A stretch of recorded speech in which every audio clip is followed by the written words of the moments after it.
Guys welcome to rising competitors. आज हम शुरू करने जा रहे हैं ज्योग्राफी की रैपिड रिवीजन सीरीज। ये सीरीज इंपॉर्टेंट होने वाली है एकेडमिक स्टूडेंट्स के लिए, 10th 11th 12th के स्टूडेंट्स हैं या फिर जो ग्रेजुएशन में हैं, बीए बीएससी कर रहे हैं, ऑनर्स कर रहे हैं या फिर जो मास्टर्स कर रहे हैं, उन सब के लिए जामे ज्योग्राफी सबके लिए ये मतलब ज्योग्राफी जो भी कॉम्पिटिटिव एग्जाम्स की तैयारी कर रहे हैं, उन्होंने पढ़ रखा है, रिवीजन के बेसिस पे है या फिर जिनके कोर कंसेप्ट्स क्लियर नहीं है, तो उन सब के लिए इंपॉर्टेंट होने वाली है। सो हम स्टार्ट करते हैं। What is geography? तो geography is a combination of two words. It means geo and graphy. Geo means होता है अर्थ एंड ग्राफी मीन्स होता है टू स्टडी या टू डिस्क्राइब करना किसी के बारे में। तो ग्राफी जब भी हम वर्ड यूज करते हैं, आप देखो कि सिस्मोग्राफी होता है ना वर्ड, जैसे टोपोग्राफी होता है, सिस्मोग्राफी यानी कि जो अर्थक्वेक वगैरह होते हैं तो उसके बारे में हम स्टडी करते हैं। जैसे टोपोग्राफी हो गया तो वहाँ के लैंड फॉर्म, जो टोपोग्राफी कैसी है, माउंटेन्स है, प्लेन्स है, कैसा एरिया है, उसके बारे में स्टडी करते हैं। तो आप ग्राफी क्यों वर्ड यूज होते हैं साथ में? क्योंकि ग्राफी जहां भी वर्ड यूज होगा उसका मतलब होता है कि हम उसके जहां भी suffix as a graphy use हो रहा है तो हमें पता होना चाहिए कि प्रीफिक्स जो होता है ना, प्रीफिक्स के बारे में हम ग्राफिकल रिप्रेजेंटेशन के थ्रू पढ़ने वाले हैं। यानी कि अगर जियो के साथ ग्राफी लगा है तो इसका मतलब जियो मींस अर्थ, तो हम ग्राफिकल रिप्रेजेंटेशन के थ्रू पढ़ने वाले हैं अर्थ को। इसीलिए ज्योग्राफी में बहुत सारी डायग्राम्स और ये ग्राफ वगैरह आपको मिलेंगे। बहुत सारे फेमस ज्योग्राफर रहे हैं। उससे पहले हम बात करते हैं कि हमारे जो फादर ऑफ द ज्योग्राफी कौन थे, मतलब कि जिन्होंने पहले ज्योग्राफी टर्म कॉइन की, तो वो थे एराटोस्थीनियस। एराटोस्थीनियस ऐसे बंदे थे, ये मल्टी डिसिप्लिन बंदे थे, मतलब इकोनॉमिस्ट भी थे, ये मैथमेटिशियंस भी थे, पॉलीमैथेटिक, और उसके बाद म्यूजिक थ्योरिस्ट भी थे, और एस्ट्रोनॉमर कह लो, मतलब मल्टी टैलेंटेड लोग होते थे ये ज्योग्राफर। क्योंकि ज्योग्राफी जो है ना, इसको mother of all the sciences कहते हैं। मदर ऑफ द साइंसेस क्यों कहते हैं? ये अभी मैं जब ब्रांचेस ऑफ द ज्योग्राफी आपको कराऊंगा तो आपको पता चलेगा कि यार ये हर जगह इसकी मल्टी डिसिप्लिन है, इसकी इस वजह से इसको mother of all the sciences कहते हैं। तो एराटोस्थीनियस भी मल्टी टैलेंटेड बंदे थे। अलेक्जेंड्रिया की एक यूनिवर्सिटी थी जिसका लाइब्रेरी थी, लाइब्रेरी ऑफ अलेक्जेंड्रिया, बहुत ही मशहूर है, कुछ लोग जानते भी होंगे जिन्होंने पढ़ा होगा। तो वहाँ के ये चीफ लाइब्रेरियन बने थे। उसके बाद बहुत सारे फेमस स्कॉलर्स जिन्होंने अलग अलग डेफिनेशंस दी हैं ज्योग्राफी के बारे में, उन्हीं में से एक फेमस ज्योग्राफर हैं, ज्योग्राफर स्कॉलर्स एस्ट्रोनॉमर्स जो मर्जी कह लो आप, उनका नाम है रिचर्ड हार्शॉन।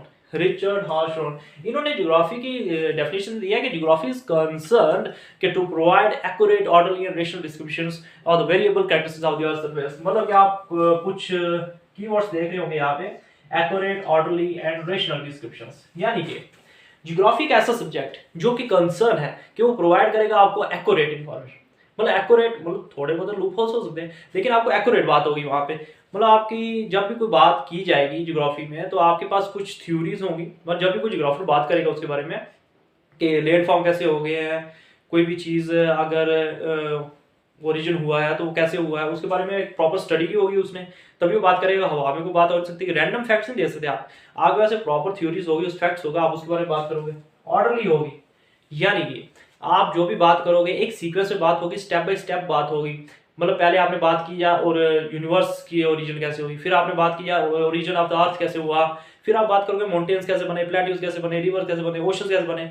जैसे कि वैगनर की थ्योरी है कि भाई पहले एक बड़ा सारा पैंथलासा होता था, ओशन होता था, उसमें एक कॉन्टिनेंट था जो ओशिया, वो क्या नाम है इसका, पैंजिया था, और एक एक्सटर्नल फोर्सेस की वजह से, रोटेशन ऑफ द अर्थ की वजह से वो पैंजिया ब्रेक हो गया, अलग अलग पार्ट्स में डिवाइड हो गया, जिसकी वजह से आज south America, north America, Asia, Africa, Australia, ये जो कॉन्टिनेंट्स बने हैं। तो जो इंडियन प्लेयर्स थी वो मूवमेंट की उसने और जाके यूरेशियन प्लेट से टकराई, और जिसकी वजह से हमारा जो आज देखने को मिलता है आपको ये सिंटैक्सल बैंड जो इंडिया के नक्शे में ऐसे आता है ना आपको, ये जम्मू कश्मीर वाला एरिया यहाँ से, तो यहाँ से अरुणाचल प्रदेश का एरिया, तो इसको सिंटैक्सल बैंड कहते हैं। मतलब कि जब यूरेशियन प्लेट आई थी, और सॉरी यूरेशियन प्लेट तो ऊपर वाली, रशिया वाली, जो इंडिया वाली प्लेट थी, इंडियन प्लेट, वो आगे टकराई थी, तो यहाँ पे ये दो ऐसे कॉर्नर्स है जो टकराए थे, जिसकी वजह से फोल्ड माउंटेन्स बने, और जिसकी वजह से आज आपको हिमालय देखने को मिलता है, ग्रेटर हिमालय, लेसर हिमालय, जो भी कुछ।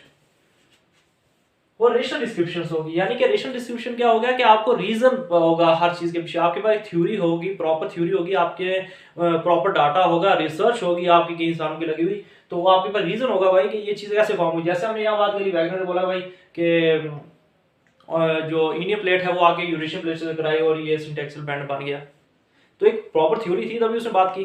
हाल दो उसकी थ्योरी मानी जाती है, अब नहीं मानी जाती मॉडर्न ज्योग्राफी में, लेकिन थी तो सही एक प्रॉपर, तो लेकिन एक जिग्सॉ फिट भी तो एक कंसेप्ट है ना, तो वो भी तो कहते हैं कि भाई अगर ये कॉन्टिनेंट्स को दोबारा से फिर से जोड़ा जाए तो आपको पता चलेगा कि ये शेप जो है ये जुड़ रहे हैं सही तरीके से। जैसे ही साउथ अमेरिका की आप शेप देखो और अफ्रीका की शेप देख लो, तो जब ये जुड़ते जोड़ा जाते हैं इनको, तो ये जिग्सा फिट होते हैं बिल्कुल। तो जिग्सा फिट थ्योरी एक आती है, वो आप पढ़ेंगे। हम जब से आगे जाएंगे ना, ये चीजें सब हम पढ़ेंगे, ओरिजिन ऑफ द आर्ट्स में पढ़ेंगे। जिनको नहीं पता हो, जिनको पता है उनके लिए मैं बोल रहा हूँ कि उनको समझ आ रही होगी।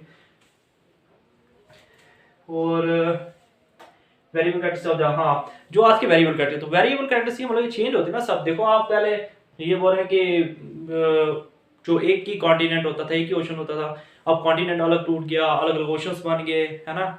इसी तरह से लैंड फॉर्म्स हो गए, हिमालयस बन गए, ये सब चीजें चेंज हो रही है ना। अर्थ पे हर चीज चेंज हो रही है। जैसे आज भी कह रहे हैं कि माउंटेन्स, जो माउंट एवरेस्ट की हाइट बढ़ रही है, इसी तरह कह रहे हैं कि जो अफ्रीका में एक रिच है, मतलब एक ब्रेक हुई है, मतलब अफ्रीका कॉन्टिनेंट में से एक पार्ट ब्रेक हुआ है जो कि एक्सपेंड ही होता जा रहा है टाइम के साथ साथ, और वो कहते हैं कि वो अफ्रीका से अलग हो जाएगा वो कॉन्टिनेंट से। तो ये चीजें मतलब कॉन्टिन्यूस चल रही हैं, तो वेरिएबल कैरेक्टरिस्टिक्स है। और इसके बारे में अगर हम इंडिया की ज्योग्राफी के बारे में बात करें, तो पहला बंदा जिसने इंडिया की ज्योग्राफी में कंटेस्ट में हिस्सा लिया, मतलब जो ज्योग्राफर है इंडिया के कंटेस्ट में, वो थे जेम्स रेनेल।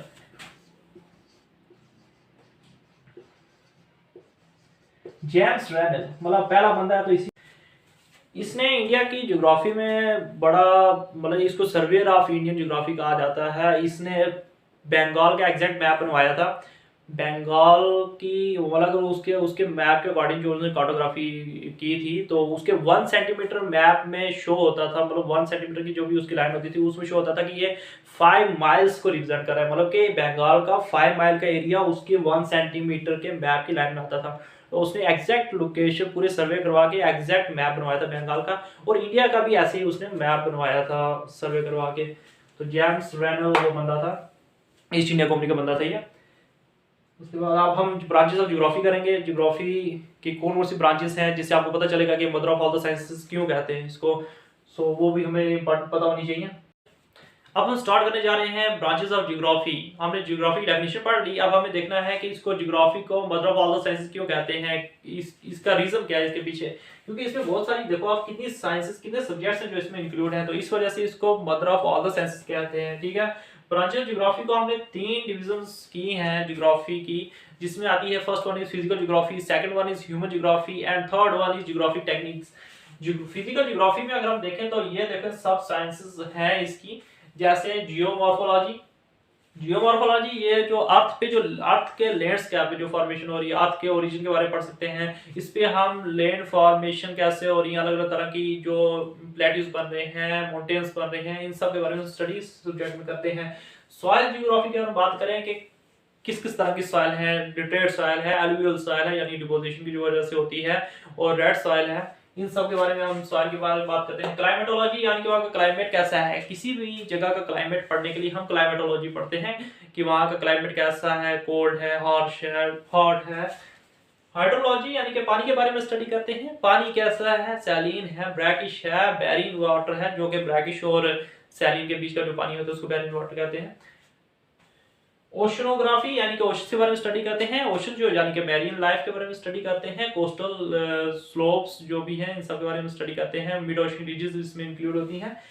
बायोजियोग्राफी की हम बात करें तो बायो यानी कि लाइफ, जो कि लाइफ फॉर्म्स हैं उसके बारे में स्टडी करते हैं। अलग अलग तरह की लाइफ फॉर्म्स है, डाइवर्सिफाइड है, मतलब कि हम तो जानते ही कुछ नहीं है। मतलब अगर हम देखें 100 में से हमें जो पता है टोटली 4% पता है अर्थ के बारे में, जो भी हमारे यहाँ पे बायोजियोग्राफी है इसमें अगर हम देखें तो हमें टोटली 4% का ही क्या कहा जाता है कि हमें इस जो स्पीसीज है इनके बारे में पता है।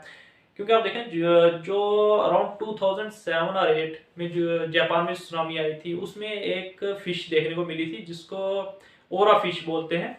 उसके ना सर पर से बाल निकले होते हैं, मतलब वो ऐसे ना कुछ ऐसे, अगर मतलब ये सर है फिश तो बनेगी नहीं, उसके ऊपर से ऐसे बाल निकले होते हैं ना, हेयर्स निकले होते हैं।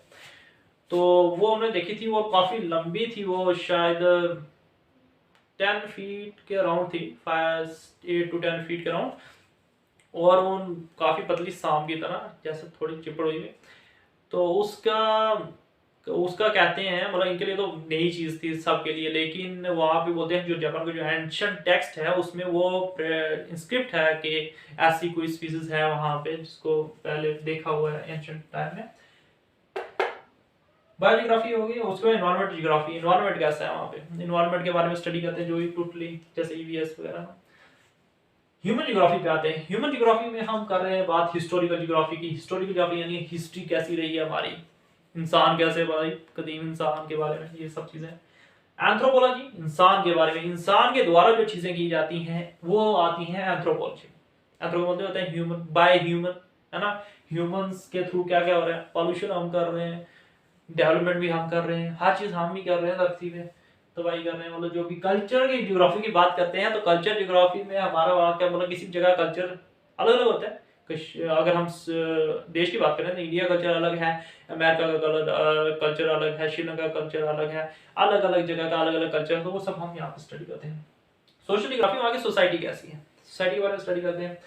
पॉपुलेशन जियोग्राफी किसी भी देश की पॉपुलेशन के बारे में पता करना है तो पॉपुलेशन जियोग्राफी में आता है। सेटलमेंट जियोग्राफी, सेटलमेंट जियोग्राफी में हम पढ़ते हैं कि सेटलमेंट कहाँ पे हो रही है, मतलब कि वहाँ पे नियर द रिवर हो रही है, फ्लैट लैंड्स पे हो रही है। जैसे इंडिया की बात करें तो ज्यादातर हमारी पॉपुलेशन जो है वो पेनिनसुलर इंडिया पे मिलेगी आपको, जो हमारा डेल्टा एरिया उस पे मिलेगी, क्योंकि वहाँ पे प्लेन एरिया होने की वजह से, फर्टाइल लैंड होने की वजह से, ठीक है।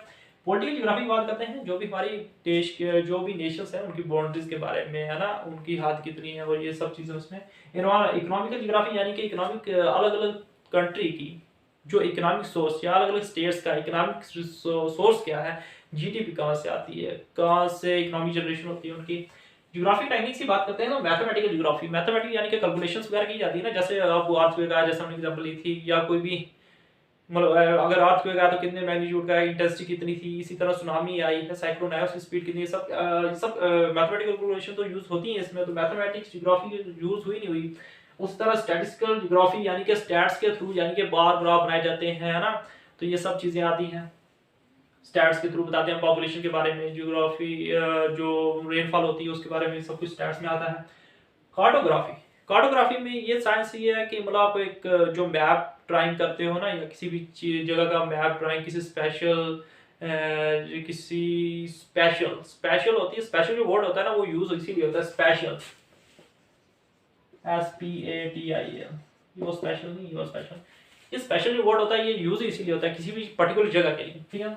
तो कार्टोग्राफी मतलब किसी जगह का मैप ड्रा कर रहे हैं ना, उसके लिए कार्टोग्राफी साइंस होगी। और रिमोट सेंसिंग, रिमोट सेंसिंग वो होगी कि मतलब आपने दूर से किसी चीज के बारे में विदाउट फिजिकल कांटेक्ट बनाए आपने उसके बारे में इंफॉर्मेशन ली, तो दिस इज रिमोट सेंसिंग, वो हम जो सैटेलाइट ऊपर भेजते हैं उसके थ्रू, ठीक है।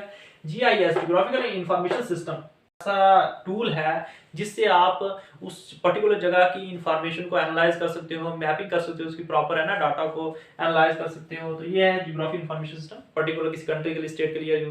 GNSS, global navigation satellite system, ये सिस्टम ये ग्लोबल लेवल पे यूज होता है, मतलब कि एक पर्टिकुलर कंट्री पे नहीं है, ये पूरे ग्लोब पे यूज हो सकता है। इतना बड़ा ये लार्जेस्ट सिस्टम होता है, मतलब बहुत सारे सैटेलाइट जोड़ के ये सिस्टम बनाया जाता है ताकि हम ग्लोबल कवरेज कर सकते हैं। जैसे हमारा GPS है पूरे देश में चलता है। GIS की अगर हम देखें तो मेन अगर एग्जांपल देखें तो नाविक सिस्टम जो इंडिया ने बनाया था ना, वो इसका है नाविक सिस्टम, मतलब कि GPS की तरह ही इंडिया में कंपैरेटिव और नेबरिंग कंट्रीज में ये आपको सर्विस देगा। और GNSS ये जो है GPS की एग्जांपल है। ये ब्रांचेस ऑफ ज्योग्राफी कंप्लीट हो चुका है। अब हम जो नेक्स्ट वीडियो आएगी वो होगी nature and scope of geography पे। नेक्स्ट वीडियो हमारी अल्टरनेट डेज पे ही, मतलब जो भी हमारी वीडियोस आएंगी अल्टरनेट डेज पे आएंगी, मतलब 1 डे का गैप होगा हर वीडियो में, जैसे आज आई है तो अब कल नहीं तो परसों नेक्स्ट डे में। सो वह एक रिक्वेस्ट है आपसे, आप सबसे कि ये कमेंट करके जाएं, एक वैल्यूबल कमेंट हो ताकि हम उसको इम्प्रूव कर पाए। हमारे जो अभी लूप होल्स है आपको दिखते हैं तो आप हमें कमेंट करके बता दीजिए कि ये हमारे, और जो नेक्स्ट टॉपिक पे आपको कोई चाहिए, कोई ऐसा टॉपिक जो आपको समझ ना आ रहा हो तो वो आप कमेंट कर दीजिए, हम उस वीडियो बना देंगे। तो थैंक यू।